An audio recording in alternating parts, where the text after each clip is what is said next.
বাদশাহ নামদার, হুমায়ুন আহমেদ, পর্ব ৮। জায়গাটার নাম চৌসা। গঙ্গা এবং কীর্তিনাশা নদীর সঙ্গম স্থলে ছোট্ট একটা গ্রাম। চৌসার দক্ষিণে হুমায়ুনের বিশাল বাহিনী আস্তানা গেড়েছে। নদীর একদিকে মোঘল বাহিনী, অন্যদিকে শেরখার আফগান বাহিনী। মাঝখানে খরস্রোতা কীর্তিনাশা নদী। আফগান বাহিনী নদী পার হয়ে মোঘল বাহিনীকে আক্রমণ করবে সেই সম্ভাবনা শূন্য।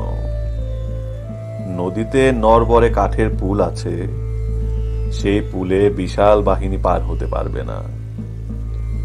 পুলের উপর কামান গাড়ি তোলার প্রশ্নই আসে না। হুমায়ুনের গুপ্তচর খবর এনেছে শের খাঁ পর্যদুস্ত অবস্থায় আছেন। ঝাড়খণ্ডের চেরুহ দলপতি শের খাঁকে আক্রমণ করবে এই নিয়েই শের খাঁ ব্যস্ত। কিছুদিন পর পর নিশাকালে শের খাঁর প্রধান সেনাপতি খাওয়াস খাঁ চেরুহ দলপতির বিরুদ্ধে যুদ্ধযাত্রা করেন। তার দেখা না পেয়ে ফিরে আসেন। শের খাঁ যে সমস্যার ভেতর দিয়ে যাচ্ছেন তাতে বিশাল মোঘল বাহিনীর উপর আক্রমণ চালানোর প্রশ্নই ওঠে না।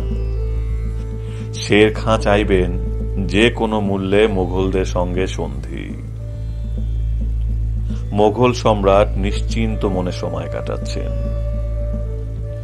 জাদুবিদ্যার বইটির পাঠোদ্ধারের ব্যবস্থা হয়েছে। বইটি প্রাচীন সংস্কৃত ভাষায় লেখা। সেই ভাষার একজন পণ্ডিত বইটি ফার্সি ভাষায় অনুবাদ শুরু করে দিয়েছেন। পণ্ডিত হিন্দু ব্রাহ্মণ, নাম আচার্য হরিশঙ্কর বিদ্যাবাচস্পতি। তিনি প্রতি পৃষ্ঠা অনুবাদ করার জন্য পাচ্ছেন একটি করে রৌপ্য মুদ্রা। সম্রাট নতুন এক খেয়ালেও কিছু সময় দিচ্ছেন। তিনি হিন্দুস্তানি রান্নার একটি কোষ গ্রন্থ তৈরি করতে চাচ্ছেন। বিশাল হিন্দুস্তানের নানান অঞ্চলে কত ধরনের রান্নাই না হয়, সব একত্রিত থাকলে গবেষকদের জন্য সুবিধা। হিন্দু বিধবারা যারা নানান কারণে সতীদাহর হাত থেকে বেঁচে গেছে, মাছ মাংস খেতে পারে না, তাদের জন্য বিচিত্র সব নিরামিষ রান্না হয়। বিচিত্র নিরামিষের একটি খেয়ে সম্রাট আনন্দ পেয়েছেন। কাঁঠাল নামের একটি কাঁচা ফল থেকে এই নিরামিষ তৈরি হয়। খেতে মাংসের মতো লাগে। সম্রাট শুরুতে ধরতেই পারেননি তিনি নিরামিষ খাচ্ছেন, মাংস না। হিন্দুস্তানি রান্নার আকর গ্রন্থ তৈরির বাসনার মূলে আছে কাঁঠালের নিরামিষ। সম্রাট ঠিক করেছেন জাদুবিদ্যার বইটির অনুবাদ শেষ না হওয়া পর্যন্ত তিনি চৌসাতে থাকবেন। শের খাঁর সঙ্গে সন্ধি করে দিল্লি ফিরে যাবেন। পেছনে শত্রু রাখা কোনো কাজের কথা না। সন্ধির শর্ত নিয়ে আলোচনার জন্য সম্রাটের দূত শায়েখ খলিলকে শের খাঁর কাছে পাঠানো হল। শর্তগুলো নিম্নরূপ। প্রথম শর্ত, শের খাঁ তার অবস্থান থেকে পেছনে সরে যাবেন, যাতে ইচ্ছে করলে মোঘল বাহিনী কীর্তিনাশা নদী পার হতে পারে। দ্বিতীয় শর্ত, শের খাঁ তার পুরনো জায়গির বাংলা ও বিহার ফিরে পাবেন ঠিকই, তবে তাকে নিয়মিত কর পরিশোধ করতে হবে। তিনি খুতবা পড়বেন সম্রাট হুমায়ুনের নামে। টাকশালের মুদ্রাও মোঘল সম্রাটের নামে তৈরি হবে। তৃতীয় শর্ত, শের খাঁর এক পুত্রকে, সম্রাটের পছন্দ সাইফ খাঁ, থাকতে হবে দিল্লি দরবারে সম্রাটের নজরদারিতে। চতুর্থ শর্ত, শের খাঁ স্বয়ং হুমায়ুনের সামনে উপস্থিত হয়ে তার কর্মকাণ্ডের জন্য ক্ষমা প্রার্থনা করবেন। তিনি আফগান এবং মোগল সুসম্পর্কের জন্য ভূমিকা রাখবেন। শের খাঁ প্রতিটি শর্ত মেনে নিলেন। নিজের অবস্থান থেকে 20 মাইল পেছনে সরে গেলেন। হুমায়ুনের কীর্তিনাশা নদী অতিক্রমে কোনো বাধা রইল না। সম্রাট তার বিশাল বাহিনী নিয়ে নদী অতিক্রম করলেন না, তবে তিনি সপ্তাহে একদিন নদীর তীরে স্বয়ং উপস্থিত হতে লাগলেন। ওই বিশেষ দিনে 2 সুরের হস্তি শাবককে গোসল করানো হয়। গোসলের সময় সে তার 2 সুর দিয়ে একসঙ্গে আকাশে পানি ছুঁড়ে মারে। সেই পানি বৃষ্টির মতো তার গায়ে নেমে আসে। অদ্ভুত দৃশ্য। মঙ্গলবার দ্বিপ্রহর। সম্রাট কীর্তিনাশা নদীর তীরে হস্তি শাবকের স্নান দৃশ্য দেখছেন। সম্রাটের সঙ্গে আছেন বৈরাম খাঁ। বৈরাম খাঁকে চিন্তিত এবং বিষণ্ণ দেখাচ্ছে। হস্তি শাবকের জলকেলি দেখে তিনি তেমন আনন্দ পাচ্ছেন না। সম্রাট বললেন, বৈরাম খাঁ, আপনাকে চিন্তিত দেখাচ্ছে কেন? বৈরাম খাঁ বললেন, আমি চিন্তিত বলেই মনে হয় চিন্তিত দেখাচ্ছে। চিন্তিত হওয়ার মতো কোনো ঘটনা কি ঘটেছে? আমি শের খাঁকে নিয়ে চিন্তিত। সে সাপের মতো ধূর্ত। সম্রাট হাসতে হাসতে বললেন, সাপ ধূর্ত না, ভীতু প্রাণী। শের খাঁ যদি সাপও হয়, সেই সাপ এখন গর্তে ঢুকেছে। সাপ যখন গর্তে ঢোকে, সোজা হয়ে ঢোকে। বৈরাম খাঁ বললেন, সাপ যখন গর্ত থেকে বের হয়, তখন কিন্তু আবার এঁকে বেঁকেই চলে। এই সাপ সহজে গর্ত থেকে বের হবে না।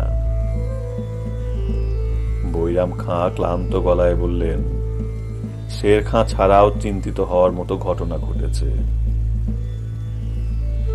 আপনার ভাই কামরান মির্জা নিজের নামে খুতবা পাঠ শুরু করেছেন। নিজের নামে স্বর্ণ মুদ্রা বের করেছেন। সম্রাট বললেন, এটি কামরানের শিশু সুলভ কার্য। শিশুদের সব কাজ গুরুত্বের সঙ্গে দেখতে নেই। যথা সময়ে সে ক্ষমা প্রার্থনা করবে এবং আপনি তাকে ক্ষমা করে দেবেন। হ্যাঁ, আপনার আরেক ভ্রাতা হিন্দাল মির্জাকে রসদের জন্য পাঠানো হয়েছিল। তিনি 20,000 অশ্বারোহী সৈন্য নিয়ে রসদ সংগ্রহে বের হয়ে আর ফিরে আসেননি। খবর পাওয়া গেছে তিনি দিল্লির দিকে অগ্রসর হচ্ছেন। মনে হচ্ছে তারও দিল্লি সিংহাসনে বসার বাসনা। সম্রাট একটি শের আবৃত্তি করলেন, ফার্সি শের, যার ভাবার্থ, বৃদ্ধকে সম্মান করো, এই সম্মান তার অভিজ্ঞতার কারণে। যুবককে সমীহ করো, এই সমীহ তার তারুণ্যের কারণে।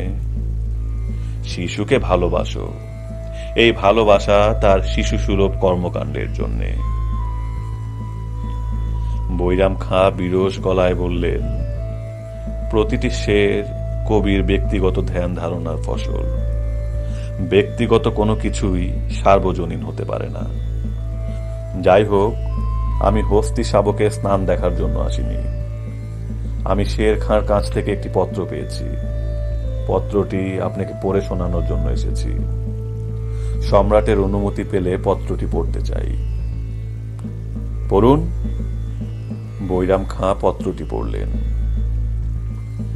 সিংহের চেয়ে সাহসী, দিল্লির সূর্য সম্রাট হুমায়ুনের প্রিয়ভাজন বৈরাম খাঁ, আমার অভিনন্দন এবং সালাম। আপনি ইতিমধ্যে নিশ্চয়ই অবগত হয়েছেন যে সন্ধির সকল শর্ত মেনে আমি আমার বাহিনী নিয়ে দূরে সরে গেছি। আমার পুত্র সাইফ খাঁকে নির্দেশ দিয়েছি সে যেন সম্রাটের সঙ্গে দিল্লি যাত্রা করে। আমি যে কোনো এক শুভ দিনে সম্রাটের সামনে উপস্থিত হব। তাঁর পদচুম্বনের দুর্লভ সুযোগের আশায় কাল যাপন করছি। এখন আপনাকে পত্র দানের কারণ ব্যাখ্যা করি। আপনি নিশ্চয়ই অবগত আছেন যে ঝাড়খণ্ডের দলপতিদের চোরাগোপ্তা হামলায় আমি বিপর্যস্ত। সম্রাট হুমায়ুনের দীনসেবক হিসাবে এবং দিল্লির সিংহাসনের প্রতি অতি অনুগত ভৃত্য হিসাবে আমি কি আপনার কাছ থেকে কিছু পরামর্শ পেতে পারি? ঝাড়খণ্ডের দলপতিদের কিভাবে সমুচিত জবাব দেওয়া যায় এই বিষয়ে পরামর্শ। সম্রাটের অনুমতি সাপেক্ষে আপনি যদি রাজি থাকেন তাহলে আপনাকে সসম্মানে আমার তাঁবুতে আনার ব্যবস্থা আমি করব। পত্রের উত্তরের অপেক্ষায় থাকলাম। ইতি আপনার গুণমুগ্ধ মোগল সম্রাট হুমায়ুনের দীনসেবক শের খাঁ। সম্রাট বললেন, পত্রের কি জবাব দেবেন বলে ঠিক করেছেন? বৈরাম খাঁ বললেন, আপনি যে জবাব দিতে বলবেন আমি সেই জবাবই দেব। আমি মনে করি শুভেচ্ছার নিদর্শন হিসাবে আপনি শের খাঁর সঙ্গে দেখা করতে পারেন। আপনার যদি এরকম নির্দেশ হয় আমি যাব। এখন আপনার অনুমতি নিয়ে আমি তাঁবুতে ফিরে যেতে চাই। বাংলা মুলুকের প্রচন্ড তাপে আমি বিপর্যস্ত বোধ করছি।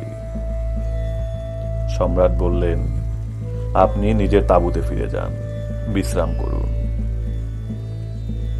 বৈরাম খাঁ তাঁবুতে ফিরেই শের খাঁর পত্রের জবাব দিলেন। সেখানে লিখলেন, পাঠানদের প্রতিনিধি শের খাঁ, আপনার পত্র পাঠ করেছি। আমার পক্ষে কোনো ক্রমেই সম্রাট হুমায়ুনকে একা ফেলে আপনার কাছে যাওয়া সম্ভব না। ক্ষমা প্রার্থনা পূর্বক বৈরাম খাঁ। দিন বৃহস্পতিবার, সময় সুবহে সাদেক।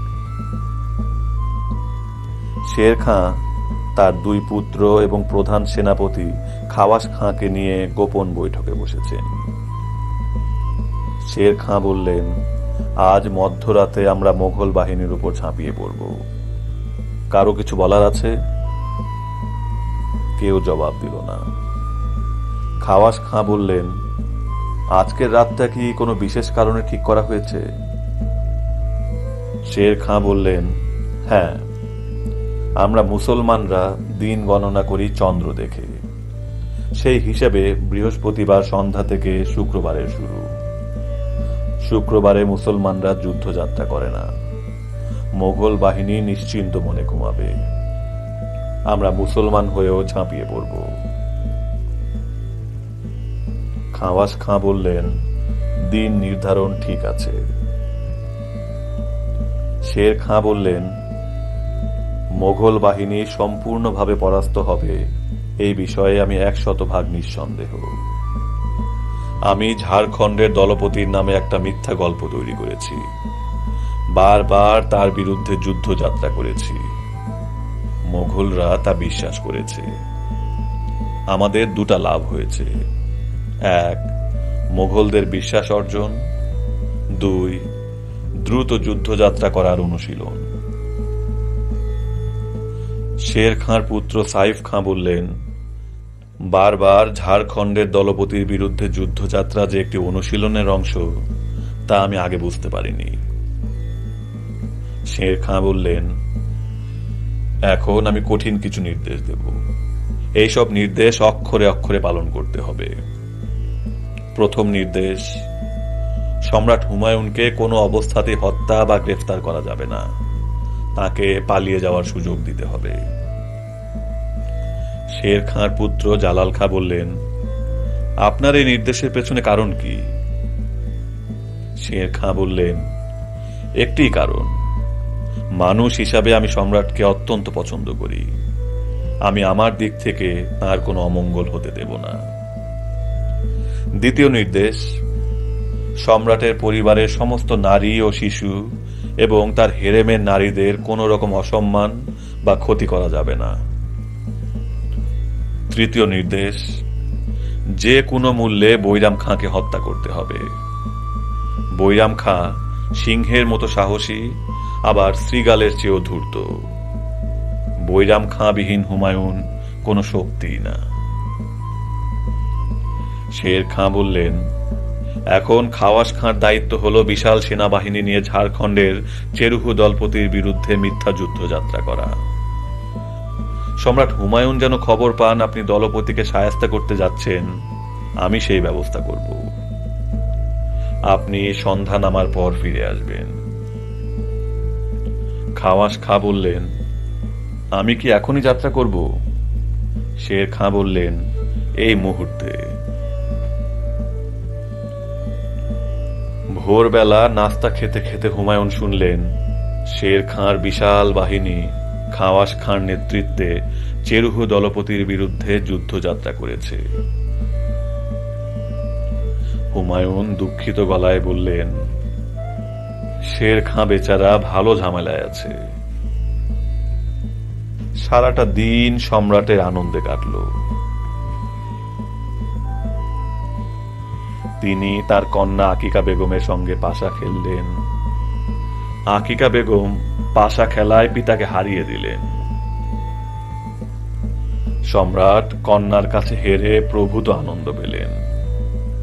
তিনি একটি শের আবৃত্তি করলেন। এই শেরটির ভাবার্থ, সেই ব্যক্তি সৌভাগ্যবান যে বুদ্ধিতে নিজ পুত্র কন্যার হাতে পরাস্ত হয়। আকিকা বেগম বললেন, বাবা, আমি তোমাকে বুদ্ধিতে হারাইনি, পাশার দানে হারিয়েছি। হুমায়ুন হাসতে হাসতে বললেন, হ্যাঁ, কি ব্যাপার? অম্বা মেয়েটির সঙ্গেও কিছু কথা বললেন। হুমায়ুন বললেন, আমার এখানে তুমি কি সুখে আছো? অম্বা বলল, মহা সুখে আছি, আমি ইসলাম ধর্ম গ্রহণ করতে চাই। এটি একটি গুরুত্বপূর্ণ সিদ্ধান্ত, আরো চিন্তা করো। সম্রাট দুপুরে আচার্য হরিশঙ্করের সঙ্গে বসলেন, তার অনুবাদ শুনলেন। সর্বমোট 10 পৃষ্ঠা অনুবাদ হয়েছে। সম্রাট আচার্যকে 10টি রৌপ্য মুদ্রা দিলেন।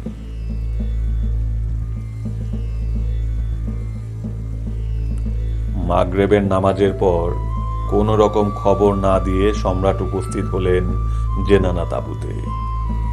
মহিলারা অভিভূত, অনেক দিন তারা সম্রাটের দর্শন পায় না। হুমায়ুন বললেন, দিল্লি ফিরে গেলে কেমন হয়? সবাই একসঙ্গে বলল, খুব ভালো হয়। আমরা 1 সপ্তাহের মধ্যে দিল্লির দিকে রওনা হব। মহিলাদের আনন্দের সীমা রইল না।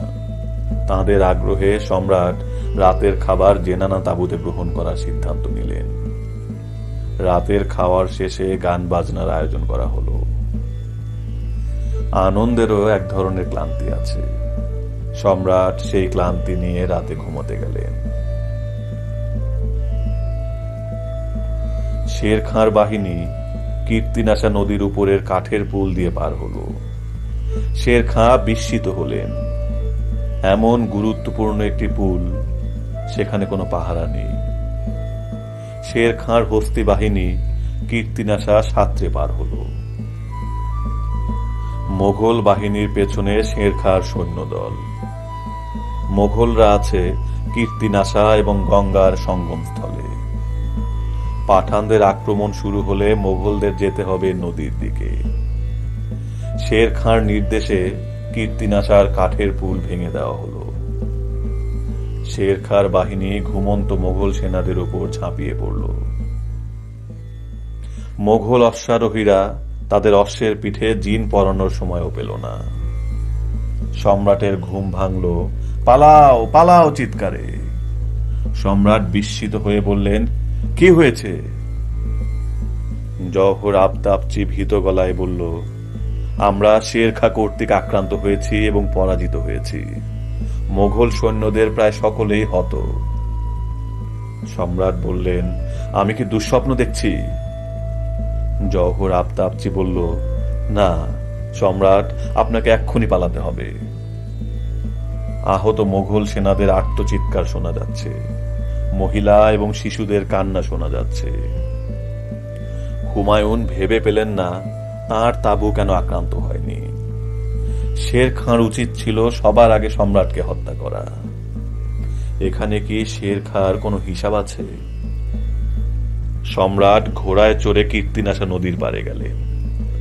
পুল ভাঙা, শত শত মোগল সৈন্য পুলে উঠে সেখান থেকে ঝাঁপ দিয়ে পানিতে পড়ছে, নদীর স্রোতে ভেসে চলে যাচ্ছে। হাতিগুলিরও মনে হয় মস্তিষ্ক বিকৃতি হয়েছে, তারা কিছুতেই পানিতে নামবে না। অথচ এরা শিক্ষিত হাতি, যুদ্ধক্ষেত্রে সব পরিস্থিতির জন্য তৈরি। হুমায়ুন পেছনে তাকালেন, তাঁর তাঁবুতে আগুন জ্বলছে। আগুন ছুটে যাচ্ছে জেনানা তাঁবুর দিকে। আগুনের লেলিহান শিখায় আকাশ লাল। সম্রাট হুমায়ুনের ইমাম সাহেব উচ্চ স্বরে আজান দিচ্ছেন, আল্লাহু আকবার, আল্লাহু আকবার। মহাবিপদের সময় আজান দিতে হয়। আজ মোগলদের মহাবিপদ। সম্রাট ঘোড়া নিয়ে নদীতে ঝাঁপ দিলেন। মুহূর্তের মধ্যে ঘোড়া পানিতে তলিয়ে গেল। সম্রাট নিজেও তলিয়ে যাচ্ছিলেন। হঠাৎ শুনলেন কে যেন বলছে, আমি আপনার দিকে একটা বাতাস ভর্তি মশক ছুঁড়ে দিচ্ছি, আপনি মশক ধরে নদী পার হওয়ার চেষ্টা করুন। তুমি কি আমাকে চেনো? আপনি মোগল সম্রাট হুমায়ুন। তোমার নাম কি? আমি নাজিম, ভিস্তিওয়ালা নাজিম। আপনি মশক শক্ত করে ধরে ভাসতে থাকুন। নদীর প্রবল স্রোতে হুমায়ুন ভেসে যেতে শুরু করেছেন।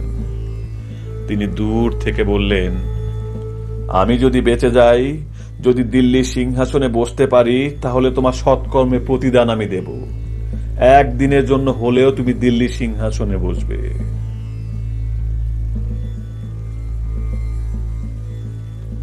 ভোর হয়েছে। হুমায়ুন পত্নী বেগা বেগম শের খাঁর হাতে বন্দী হয়েছেন। ভয়ে এবং আতঙ্কে তিনি অস্থির।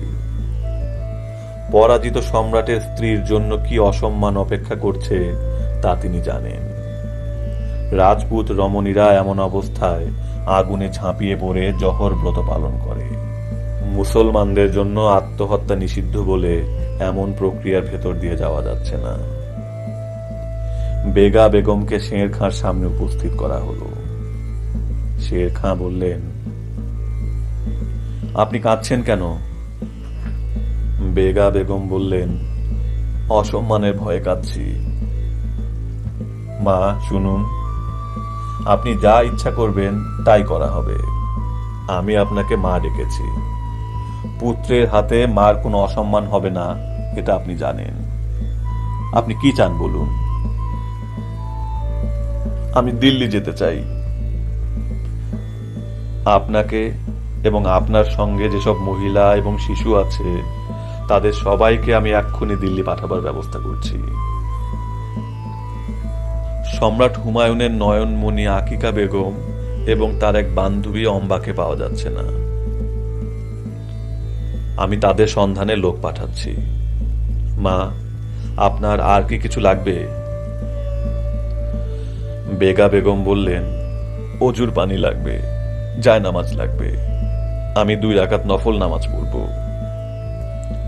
নফল নামাজ শেষে প্রার্থনায় বসে হুমায়ুন পত্নী বেগা বেগম বললেন, হে পরম করুণাময়, তোমার বান্দা শের খাঁ যে সম্মান আমাকে দিয়েছে, সেই সম্মান তুমি তাকে বহু গুণে বর্ধিত করে ফেরত দিও। হুমায়ুন পত্নী হয়েও আমি তোমার কাছে প্রার্থনা করছি, শের খাঁ যেন তার জীবনে কখনোই কোনো যুদ্ধে পরাজিত না হয়। লেখকের পাদটীকা। চৌসার যুদ্ধের পর শের খাঁ কখনোই কোনো যুদ্ধে পরাজিত হননি। তার মৃত্যু হয়েছিল নিজের একটা কামানের বিস্ফোরণে। শুক্রবার জুমার নামাজের সময় হয়েছে। শের খাঁর হাতে বন্দী সম্রাট হুমায়ুনের ইমামকেই নামাজ পড়াতে বলা হলো। ইমাম খুতবায় হুমায়ুনের নাম নিলেন। শের খাঁ বললেন, খুতবা পাঠে সামান্য ভুল হয়েছে। ভুল কি হয়েছে ইমাম সাহেব জানেন, তাকে নতুন করে খুতবা পাঠ করতে বলা হচ্ছে। দ্বিতীয় দফায় খুতবায় শের খাঁর নাম পাঠ করা হলো। নামাজের শেষে শের খাঁ নিজেকে ভারতের সম্রাট ঘোষণা করে শাহ উপাধি গ্রহণ করলেন। শের খাঁ হলেন শের শাহ।